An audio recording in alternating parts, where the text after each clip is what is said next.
Welcome back. Now let's begin by building your storyteller investor pitch deck, slide by slide. So in this video, we're going to cover slides 1 through 3. So slide 1, the opening slide, or also known as the title slide. Many people, what they'll do is they'll put their name and the logo of their company or something like that, kind of a boring title slide, okay? I don't think you should do that, okay? I think you have basically 90 seconds to grab their attention to really focus on what you're doing, or you might lose them, okay? Because remember, think about the investor, partner, whoever you're pitching to, coming from another meeting, coming from somewhere else. Maybe it's through some personal conversation, but their mind is on something else. So what you want to do, that the whole idea of the title slide is to grab their attention and get them to focus on you, your business, and your value proposition, okay? How do we do that? Maybe you have something that's a wow. What's a big wow of what you're trying to do? Can you make a revolutionary claim? Can you create some vision of the future that's kind of amazing?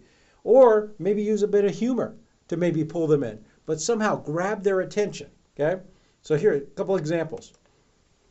Now, throughout the video series, I'm going to work on 2 different companies. One company is called Heated Driveways, and what that is, and I'll explain it more as we go through the pitch, but essentially it's we're putting conductive material on the driveway. You flip the switch, the conductive material has electricity in it, melts the snow away. So that's Heated Driveways. And the second one is going to be called digital diapers, and what that is basically in the form of an adult diaper, we actually have a sensor in there that will detect the presence of bacteria, which causes urinary tract infections and other kinds of things. So those are the 2 business propositions, okay? So let's go use the example. So the opening slide, title slide. So here we go. Well, thank you for taking time to meet with us today. I want to talk to you about heated driveways. I don't know about you, but I hate shoveling snow in the wintertime.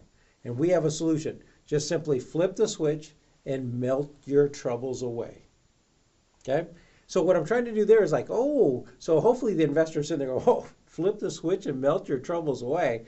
That sounds pretty interesting. I want to know more. Can you see that? That's where you want them. Now they're not thinking about where they came from, what they were talking about earlier. Now they're sitting there going, yeah, tell me more about this thing the heated driveways. Okay? So another example. Digital diapers, saving lives. That's it. I'm not going to say anything more at this point, right? And so if you think about that, it's like, wait. The investors sitting there go, digital diaper, saving lives. What is a digital diaper? That's what I want them to be thinking, right? At this point, they've now forgotten about where they came from, and now they're sitting there going, what is a digital diaper? Or maybe even better, if they even ask, can I ask you what a digital diaper is? Absolutely. Fantastic question. Here, let me go on to the next slide. Boom.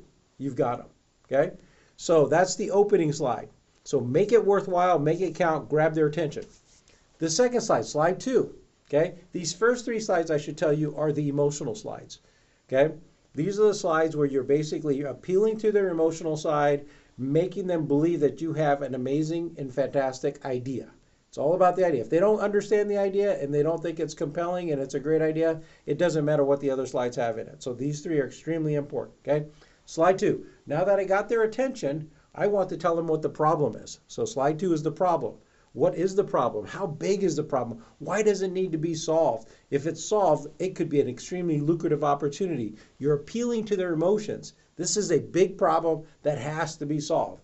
That hasn't been solved yet. It's big, okay? That's what you're trying to do. If you want to use some numbers, absolutely you can use numbers in there, but don't use the numbers in terms of trying to quantify everything. Use numbers to show how big the problem is or how urgent the problem is and why it needs to be solved, okay? If appropriate, this is where you might want to put your own story in there. This is why I'm doing it. This is what the inspiration was behind the whole concept of what our idea is, right? It could be your own story. It could be a client. Here's a client story. This is what client is. This is what we solved. And then we found out that there's a whole bunch of other people that have the same issue. That's what this business is based on. Could be a friend. You know, it could be a number of different things. So this is where you could use a story, okay? So let's go with our examples again. So with heated driveways. So the problem really is, I don't know about you, but winter, I don't like winters to begin with. They're kind of cold. But the worst thing about winter is snow and having to shovel that snow. because it always snows at the wrong time. Basically, I've got an important meeting the next morning. Guess what? It's going to snow that evening. I got to get up early, shovel the snow away, get ready, head out. Horrible. Okay. In fact, the CDC says that over 1 million people get hurt every year shoveling snow or sliding on the ice. In fact, about 17,000 people die every year. Isn't that crazy? I mean, that's a serious problem. Okay. In fact, in USA Today said that if you're over 45, which I am, you should worry about heart attacks. Imagine that. Imagine having a heart attack doing something you absolutely hate. Okay? So there's the problem. Okay? So in this case, what I'm hoping the investor is thinking about is hopefully they're relating it to their own case. They're visualizing the last time they shoveled snow and how terrible it was. Or maybe when their snowblower broke down and it was a horrible experience, right? Something that they're saying, they're going, you know what, you're right. Shoveling snow is not a very fun activity. I don't like that, okay? All right, digital diapers, okay? So the problem is this. In nursing homes and assisted living, the number one killer inside of these is the urinary tract infection. Now, the way that these residents get urinary tract infections is that they have a diaper on, an adult diaper, and they urinate in the diaper. There's actually bacteria in the urine, and then the bacteria will go up the yoo-hoo and basically cause an infection. Unfortunately, since a lot of these folks are actually older in age, the infection doesn't actually show symptoms until they've later developed into the blood or in the kidneys and they become a serious problem, and which at that point requires really harsh antibiotics and some hard medical regimen in order to try to get rid of it. So the whole idea here is if we could actually have early detection and prevention, right, this could be a huge opportunity. Okay? So I'm trying to stress to them once again is that, hey, this is a major problem. In fact, people are dying because of this, right? And I'm leading up to that story, but basically digital diapers can save lives, right? Remember that was our initial title slide, okay? Now that we have the opening and you got the problem, now what is the solution?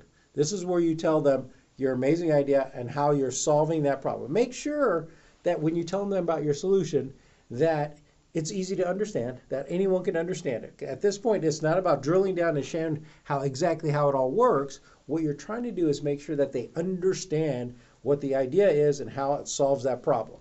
Okay? Now, if they happen to ask questions and want to go deeper, that's fantastic. Okay? That's fine, because that means that they're interested. They're not going to be asking these questions if they're not interested. If they want to know more, fantastic, right? So outline the solution for them. Make sure a couple things come across, right?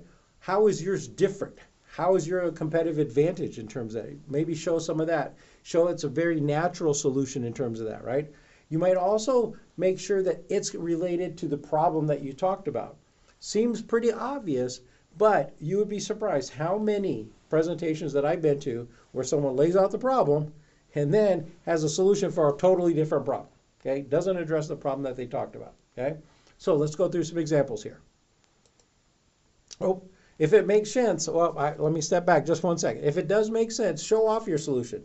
If you have a small piece of it, let's say in the heated pavements, what if I actually had a block of concrete that showed the different layers, had some plugs into it, and I could actually flip a switch and melt an ice cube on it? Could you see that would be a fantastic demonstration to show how that would work?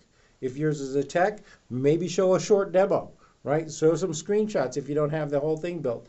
But this is where you basically want to show your solution and how it solves that problem. Okay, so the solution. The heated driveway place. What we've devised is basically using this interesting material called graphene, which actually conducts electricity. So there's a graphene layer on top of the concrete layer, and we actually run electricity into that graphene layer, flip the switch, electricity turns that into essentially a big heater. No, you can't cook an egg on the driveway or anything like that, but it melts the snow away. Okay? I could stop there. Now they may ask for more information, they may ask for different kind of things, but can you see at this point they're going, wow, that's really cool, right? That's an amazing solution. That's a great idea. I love this idea. Okay? All right, let's talk about the digital diaper. So our solution to this is the digital diaper. So you're wondering what the digital diaper was. What it is a sensor, a disposable sensor, biodegradable sensor that goes into the actual adult diaper. It's activated by liquid. So in this case, urine. When urine hits it, there's actually a small battery component, right, that goes in there, activates it, and it actually then detects for the presence of, in this case, leukocytes, right, bacteria that causes the urinary tract infection. That is a digital diaper. Okay? And so at that point, they're going, wow, this is interesting. Okay? This is a great idea. Okay? That's what we're trying to get them to. All right? So it turns out that most successful pitches start off with problem and solution. I mean, I think that should be intuitively obvious, but the reason is because that's the emotional slides. Remember, 80% of a sale is emotional, right? 20% is rational. So if you don't get the emotional part, then guess what? You're not going to get the funding. So they almost all start with problem and solution, and I want you to on your pitch deck as well. Okay?